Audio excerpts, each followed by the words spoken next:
أعوذ بالله من الشيطان الرجيم بسم الله الرحمن الرحيم والصلاة والسلام على سيدنا محمد وعلى آله وأصحابه أجمعين والسلام عليكم ورحمة الله وبركاته. Assalamu alaikum wa rahmatullahi wa barakatuh, très chers frères, très chères sœurs, et le bonjour aux éventuels non-musulmans qui écouteraient cette présente vidéo. Dans cette présente vidéo, nous allons aborder la question, une fois de plus, de Tariq Ramadan concernant sa position vis-à-vis du verset 34 de la sourate 4. Avant d'aborder ce sujet, je veux faire un bref rappel concernant notre précédente vidéo dans laquelle nous avons abordé la question de l'homosexualité et des propos particulièrement hérétiques que Tariq Ramadan a tenus, ou tout du moins a écrit concernant l'homosexualité. Nous avons pu constater que les écrits de Tariq Ramadan, que la position de Tariq Ramadan concernant cette infamie, concernant cette perversité, était en totale contradiction avec le Coran ainsi qu'avec la Sunna. Nous avons pu constater donc qui se permettait d'être en contradiction totale avec le Coran et la Sunna et qui désavouait donc la parole de Dieu et de son messager de façon tout à fait délibérée et tout à fait ouvertement. Le plus grave étant que ce dernier n'hésite pas à faire croire que sa position étant conforme à l'islam, puisqu'il se prétend professeur, islamologue, savant, érudit et d'autres titres dont ce dernier se prévaut. Le plus grave étant bien entendu bien sûr qu'il n'hésite pas à égarer les musulmans, en tout cas les plus novices et les plus ignorants en la matière. Alors, bien sûr, il existera toujours un certain nombre de musulmans, entre guillemets, qui continueront à lui trouver un certain nombre d'excuses et qui n'hésiteront pas à se faire l'avocat du diable en dépit de l'évidence concernant la position particulièrement hérétique de Tariq Ramadan et son crime qui consiste à dénaturer la parole de Dieu, celle de son prophète et d'égarer les musulmans et les musulmanes sans absolument aucune hésitation, et cela pour son strict et seul intérêt le plus personnel. Donc dans cette présente vidéo, chers frères, chères sœurs, nous allons aborder donc la question de la sourate 4 verset 34 qui fait polémique, en fait, qu'un certain nombre d'hypocrites, qu'un certain nombre de vendus, qu'un certain nombre de lâches, qu'un certain nombre de soi-disant musulmans tentent tant bien que mal de dénaturer, et cela parce que ce verset fait gêne les non-musulmans et donc par conséquent comme ces gens à l'image de Tariq Ramadan s'évertuent tant bien que de mal à faire croire à qui veut les entendre que l'islam est tout à fait conforme à l'Occident, conforme à la vision que les occidentaux ont, les non-musulmans ont par rapport à l'islam. Donc ils n'hésitent pas à dénaturer les versets, à trouver toutes sortes de mensonges pour leur faire dire ce qui en réalité ne disent point. Donc, de quoi s'agit-il exactement? Il s'agit, dans le verset 34 de la sourate 4, d'un verset qui dit, entre autres, je vais vous le lire, les femmes vertueuses sont obéissantes à leur mari et protègent ce que doit être protégé pendant l'absence de leur époux, avec la protection d'Allah, et quant à celles dont vous craignez la désobéissance, exhortez-les, éloignez-vous d'elles dans leur lit et frappez-les. Si elles arrivent à vous obéir, alors ne cherchez plus de voix contre elles, car Allah est certes haut et grand. Sourate 4, verset 34. Alors, que nous dit Tariq Ramadan, que nous dit ce fameux islamologue, ce fameux érudit, dans son livre qui a pour titre Face à nos peurs, le choix de la confiance, aux éditions Tawhid, ce dernier nous dit à la page 15 de son document, je vais le citer, Tariq Ramadan nous dit, oui, il existe des textes inversés par incidence des traditions prophétiques qui réfère au fait de frapper son épouse. Je les cite, puisque ce sont les textes que les musulmans lisent et citent. Voici quelles sont les interprétations qui ont été proposées des plus littéralistes qui justifient le fait de frapper son épouse au nom du Coran, aux plus réformistes qui lisent le verset à la lumière du message global et qui contextualisent le verset et les traditions prophétiques en tenant également compte de leur chronologie. À la lumière de ces interprétations et en considérant l'exemple du prophète qui n'a jamais frappé une femme, j'affirme que la violence conjugale est contraire aux enseignements islamiques et que l'on doit condamner ces agissements. Point et fin de citation. Donc à la page 15 de son livre Face à nos peurs aux éditions Tawhid.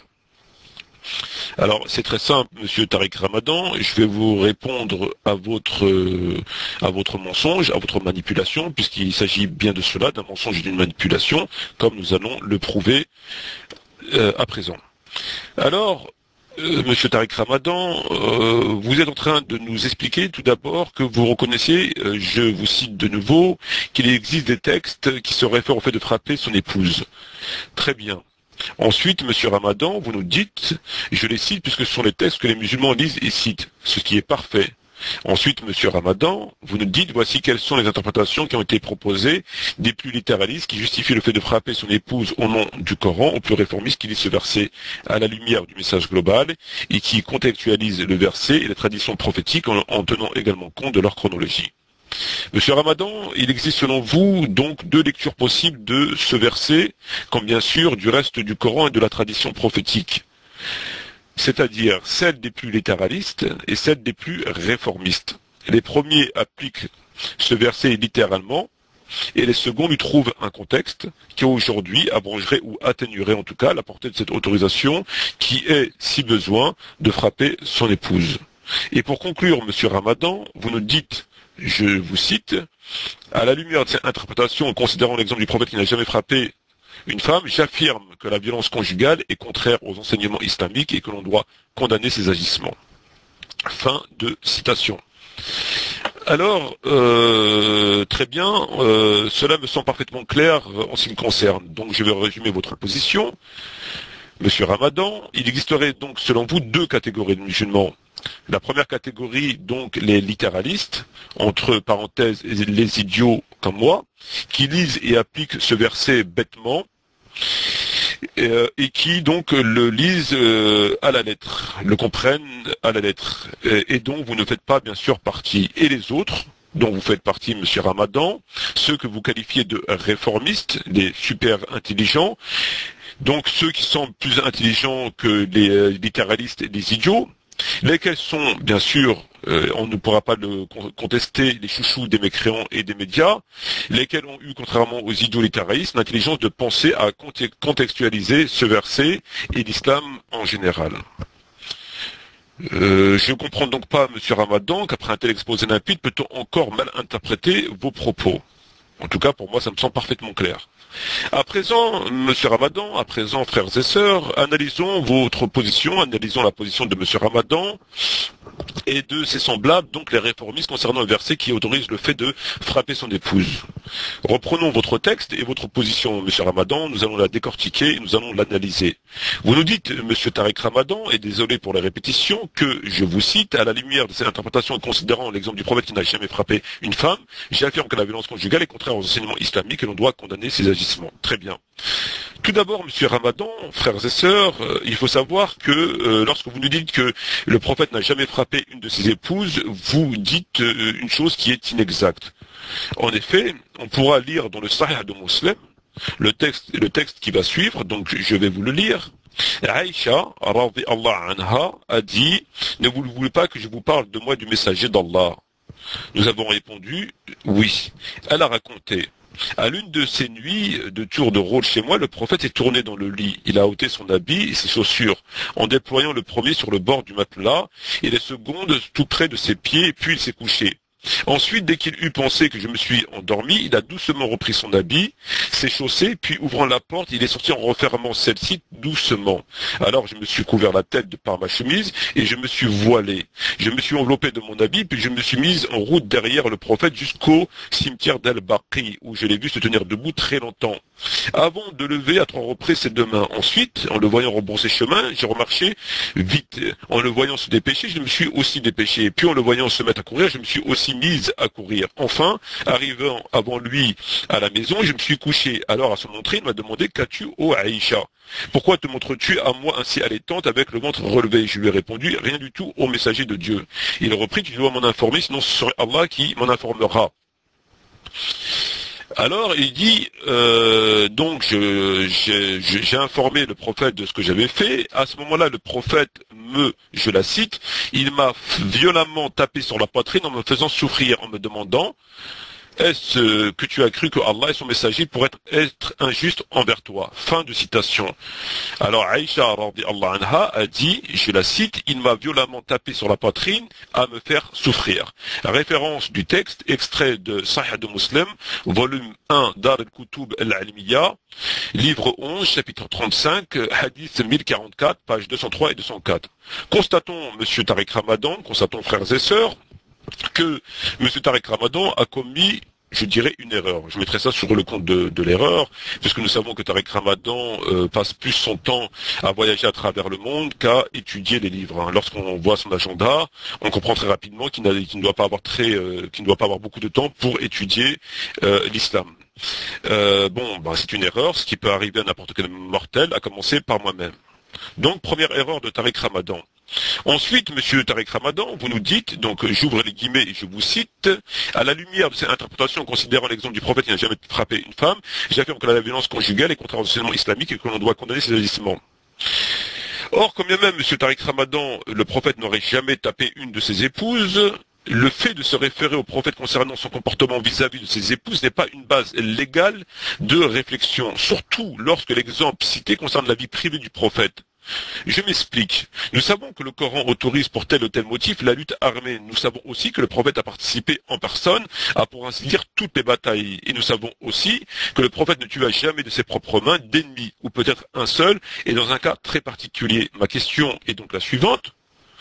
Est-ce pour autant que l'on doit considérer que les musulmans ne doivent tuer personne, et que par conséquent tous les versets relatifs à la lutte armée sont nuls? Bien sûr que non. Ça me semble tout à fait votre départ de réflexion concernant le fait de taper son épouse et le fait, monsieur Ramadan, que vous appuyez sur la vie privée du prophète, sur le prophète, que vous délaissez le Coran de façon tout à fait volontaire, est complètement idiot. On peut pas avoir se référer à la vie privée du prophète par rapport à son épouse pour faire un ijtihad et dire voilà, il est interdit de faire telle chose, surtout lorsque cette chose-là est contredite par le Coran. Donc première erreur de votre part. Mais en ce qui me concerne, bien sûr, c'est pas du tout une erreur, puisqu'en conclusion de quoi votre base de réflexion est complètement absurde, on n'invalide pas un ou à plus forte raison des versets par une telle réflexion, entre guillemets, car ce n'est pas du tout une réflexion, c'est à l'opposé d'une réflexion, dénuée de tout bon sens et de science.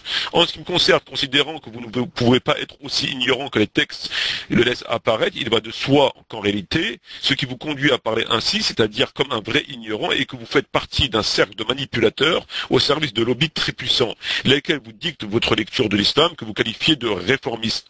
Cela est, en ce qui me concerne, parfaitement clair. On ne peut, en effet, dire de tels mensonges par ignorance, cela est parfaitement impossible. De plus, tout le monde pourra constater que c'est toujours les sujets qui fâchent qui sont dénaturés.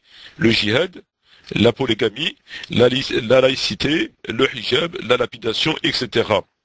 Cela ne peut donc, et en aucun cas, être le fruit du simple hasard. Premier point. Deuxième et dernier point, qui va démontrer que vous dites une stupidité monumentale et que vous allez une fois de plus à l'encontre du Coran et de la Sunna.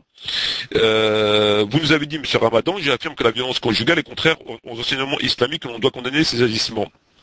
Donc, vous affirmez, monsieur Ramadan, que la violence conjugale est contraire aux enseignements islamiques et qu'on doit condamner ces agissements.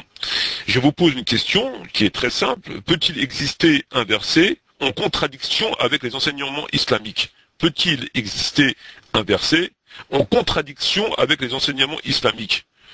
Il faut croire que pour vous, monsieur Ramadan, oui, c'est possible, un verset peut-être contraire à les enseignements islamiques. Ça se passe de commentaires, c'est de la débilité au sens le plus large possible. Mais revenons à l'essentiel. Vous nous avez dit donc qu'il était interdit de frapper son épouse et que cela était contraire aux enseignements islamiques. Alors maintenant, ce qu'on va faire, c'est qu'on va se pencher sur les tafsirs de savants tels que Ibn Kathir et de l'imam Tabari et voir comment eux, ils ont compris le verset de la sourate qu'on a évoqué. Alors l'imam Ibn Kathir nous dit, si elles ne sont pas réceptives à la morale que vous faites ou à la désertion, corrigez-les, frappez-les, mais sans redoubler de coups et sans que cela soit violent. Ibn Abbas a dit, il a des airs dans sa couche, si elle vient à lui tant mieux, sinon Dieu te permet de la frapper mais sans redoubler de coups. Voilà en ce qui concerne Ibn Kathir. Ensuite Tabaré nous dit, Dieu veut donc ceci, exhorter les femmes qui se rebellent contre vous et cesser leur rébellion. Si elles refusent de revenir à de meilleurs sentiments, reléguez-les fermement dans leur appartement. Enfin, si elles persistent, frappez-les afin qu'elles reviennent à leur devoir d'obéissance à Dieu. En ce qui concerne vos devoirs, qu'elles doivent obligatoirement respecter. Les commentateurs précisent que tous les coups que le mari a le droit de donner dans ce cas à sa femme ne doivent pas être violents. Tabari citera 17 propos concordants confirmant ce point. Ibn Abbas a dit, le passage reléguez-les dans leur chambre et frappez-les signifie tu la relègues dans sa chambre et si elle revient à de bons sentiments, tu t'en tiens à Allah, sinon Allah t'a permis de la frapper de coups non violents. Fin de citation. Alors, en conclusion de quoi, monsieur Ramadan? En conclusion de quoi, monsieur Ramadan, on ne peut que constater que vous tentez de dénaturer l'application, la compréhension et donc l'application d'un verset coranique qui est parfaitement clair, et que tous les savants l'ont compris comme je viens de les citer, c'est-à-dire de taper. Ils ont uniquement discuté sur comment taper. Voilà, tous les savants excepté vous. Alors, vous avez fait ça au nom déjà, pour commencer bien sûr, de vos intérêts, puisque si vous allez dans le sens de l'islam, vous ne serez point accepté par vos amis et maîtres les non-musulmans. Alors, vous avez voulu infirmer ce verset coranique par les moyens suivants, en citant l'exemple du prophète qui n'aurait jamais tapé sa femme. Or, cela est parfaitement faux. De plus, comme bien même le prophète ne l'aurait pas fait, cela ne peut en aucun cas venir infirmer un verset clair. Ensuite, vous avez parlé d'un contexte, vous ne nous avez pas donné les détails du contexte qui viendrait infirmer ou même abroger ou encore atténuer le verset. Ensuite, vous nous avez parlé de réformisme, etc.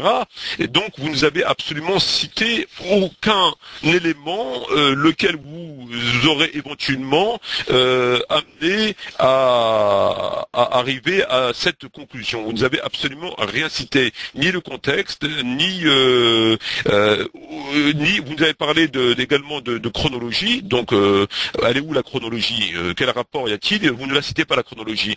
Donc, en fait, ce que vous avez fait, monsieur Ramadan, c'est quelque chose qui est extrêmement grave. Le fait de vouloir dénaturer un verset coranique qui est parfaitement clair et dont personne n'a divergé, personne n'a discuté, excepté vous. Je considère cela comme une atteinte directe au texte, une manipulation, quelque chose d'extrêmement grave. Et pour moi, en ce qui me concerne, votre cas est parfaitement clair. Sur ce, je vous remercie de votre écoute, frères et sœurs. Je vous demande donc de bien faire attention à qui vous écoutez et de ne pas être dupe. Sur ce, je vous quitte.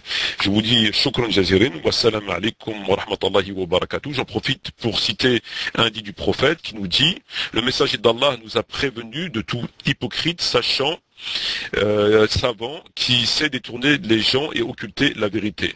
Voilà, le messager d'Allah nous a prévenu de tout hypocrite savant qui sait détourner les gens et occulter la vérité. Merci beaucoup à vous. Shukran jazirin, wassalamu alaikum wa rahmatullahi wa barakatuh.